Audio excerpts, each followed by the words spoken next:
İndi bax günümüzdə sosial şəbəkələr dünyanı idarə etmədədir. İnsanları bu sosial şəbəkələrin vasitəsilə idarə edirlər. Yalan xəbərlər, batili haqq kimi çatdırırlar, yalanı doğru kimi çatdırırlar, haqqı, doğrunu boykot edirlər, unutdururlar, düz insanları boykot edirlər, məsxərəyə qoyurlar. Bax bu sosial şəbəkələr vasitəsilə. Biz nə etməliyik? Biz əlimizi əlimizin üzərinə qoyub oturmalıyıq. Həzrət Ağa bizlərə buyurur ki, bizim vəzifələrimizdən də biri sosial şəbəkələrdə aktiv olmaqdır. Bizlərə vəzifədir ki, biz sosial şəbəkədə də öz vəzifəmizi icra edək. Vacibdir bizə bu. Bizdən qiyamətin günündə də sorğu-sual olacaq. Sən sosial şəbəkədə istədiyin kimi hərəkət edirdin. Yəni bir əyləncəyə girmisən ora. İstədiyin videolara baxırsan, çıxırsan. Sənin orada vəzifən var.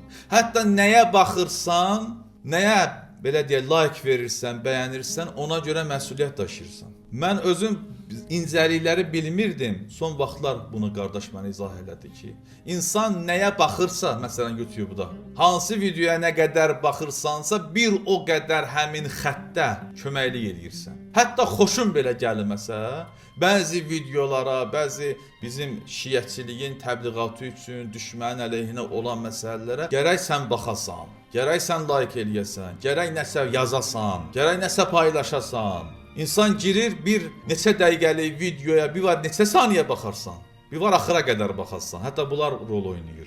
Nə qədər çox baxırsansa, bir o qədər də onun başqa insanların qarşısına çıxmağına xidmət edirsən. Fərzən, Allah eləməsin, bir adam pis şeylərə baxır. Elə bilirsən, özün baxıram da, xeyr. Sən nə qədər ona baxırsansa, bir o qədər də o sosial şəbəkələrdə aktivləşir, yüzlərlə, minlərlə insanın qarşısına çıxır. Sən deməli fəsadı yaydın. Ancaq dini məsələlərə baxdın, məsələn dini xütbələrə baxırsan, nə qədər baxırsansa, bir o qədər də o başqa insanların qarşısına çıxır. Bunun sistemi bu cürəymiş. Nə qədər sən ona yazırsan, nə qədər çox baxırsan, nə qədər paylaşırsan, ümumiyyətlə nə qədər bu sosial şəbəkələrdə haqqı, dini məsələləri dəstəkləyirsən, paylaşım edirsənsə, bu ki Allah yanında öz mükafatın var.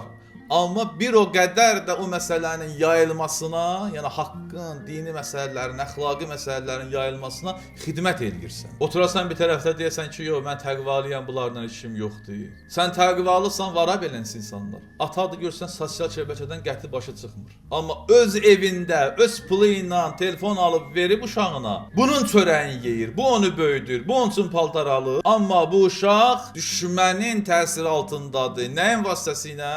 Sosial şəbəkələrin vasitəsilə. Bu da deyir ki, uşaq da telefonda oynayır, nəsə edir. Yox.